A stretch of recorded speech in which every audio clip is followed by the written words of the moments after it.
नमस्कार, मी आरती.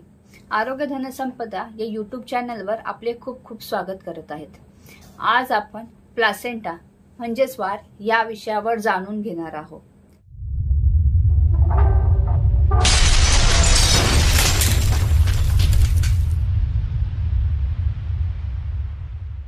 वार म्हणजे काय माहिती आहे का तुम्हाला?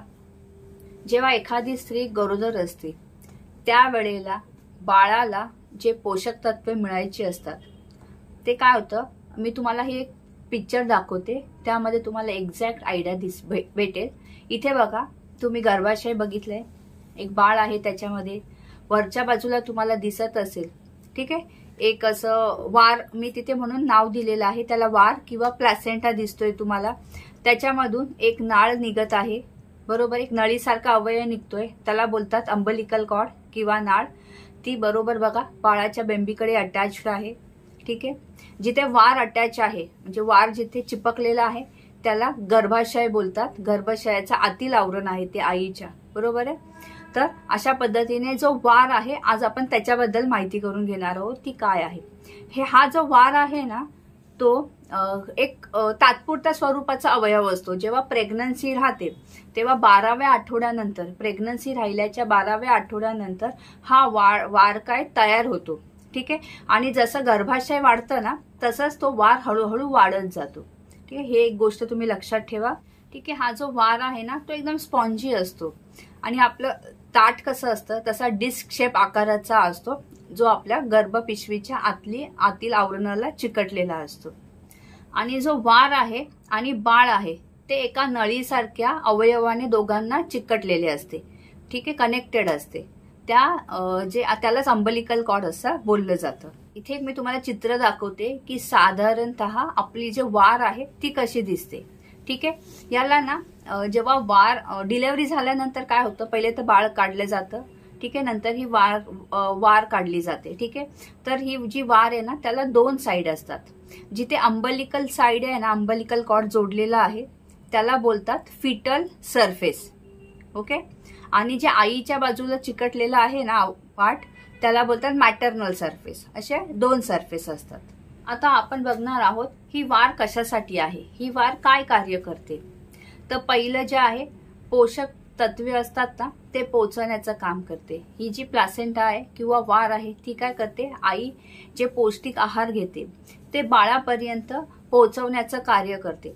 तसंच बाळ जेव्हा चयापचय करतो त्यावेळेला जे काही वेस्ट निघतं, कार्बन डायऑक्साईड निघतं, ते सुद्धा बाळापासून ते हे बाहेर काढण्यात प्लासेंटापर्यंत जातं आणि नंतर ते बाहेर टाकलं जातं. तर पहिलं काम आहे पोषक तत्वे पुरवण्याचं काम केलं जातं.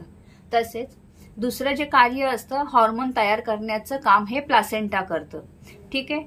बाळ वाढण्यासाठी, बाळाची ग्रोथ होण्यासाठी, तसेच प्रेग्नन्सी कंटिन्यू राहण्यासाठी जे काही हार्मोन गरजेचे असतात ते तयार करण्याचं काम हे प्लासेंटाचं असतं, वारेचं असतं. तिसरं जे कार्य आहे ते आहे इम्युनिटी प्रोव्हाइड करायचं.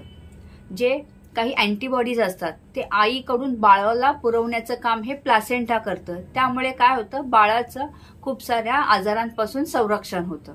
चौथं जे आहे ते बाळाचं प्रोटेक्शन करतं. हे कशा पद्धतीने करतं, तर आतमध्ये काही अननेसेसरी गोष्टी आहेत ना ते बाळापर्यंत जात नाहीत, कारण ते बॅरियर म्हणजे अडवणूक करतं, ठीक आहे. त्याच्यामुळे काय होतं, काही जे वेस्ट प्रोडक्ट असतात ते बाळापर्यंत पोहोचू शकत नाही, त्यामध्ये सुद्धा बाळाचं संरक्षण केलं जातं.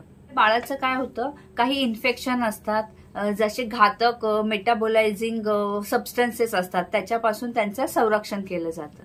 अशा पद्धतीने योग्यरित्या कार्य करणारी वार ही बाळाच्या ग्रोथसाठी खूप महत्वाची असते. कारण जर प्लासेंटामध्ये किंवा वारेमध्ये काही ॲबनॉर्मल असेल तर काय होणार, अल्टिमेटली ते होणाऱ्या बाळाला अफेक्ट करणार आहे, ठीक आहे. तर यासाठी आपण काय केलं पाहिजे, वेळोवेळी डॉक्टरांकडे जाऊन स्वतःचं चेकअप करणं, सोनोग्राफी करणं, ह्या सगळ्या गोष्टींमध्ये डॉक्टर बाळ बघतात, वार बघतात, बाळाची जी कॉर्ड असते अंबलिकल कॉर्ड त्याचं सोनोग्राफीमध्ये काय ॲबनॉर्मल आहे, काय नॉर्मल आहे, ते सगळं योग्य पद्धतीने बघितलं जातं आणि त्या पद्धतीने आपल्याला पुढची ट्रीटमेंट दिली जाते. तर हे आज आपण वार का महत्वाची आहे याबद्दल जाणून घेतलेलं आहे. खूप लोक याकडे लक्षच देत नाहीत, ठीक आहे, तर असं होता कामा नये. जन्म झाल्यानंतर सुद्धा आपण डॉक्टरांना विचारलं पाहिजे, माझी वाढ कशी होती, योग्य होती का, त्याच्यामध्ये काही प्रॉब्लेम होते का. कारण आता पुढच्या भागामध्ये आपण ॲबनॉर्मल प्लासेंटा की ॲबनॉर्मल वाढ कशा प्रकारच्या असतात याबद्दल जाणून घेणार आहोत. यासाठी नॉर्मल वाढ कशी आहे याबद्दल आपण आज जाणून घेतलेलं आहे. ठीक आहे, आपल्याला काही शंका असेल तर प्लीज कमेंट सेक्शनमध्ये टाका, मी त्या सॉल्व्ह करण्याचा पूर्ण प्रयत्न करेन. आणि अशाच पद्धतीने आपल्या चॅनलला लाईक, शेअर आणि सबस्क्राईब करा. धन्यवाद.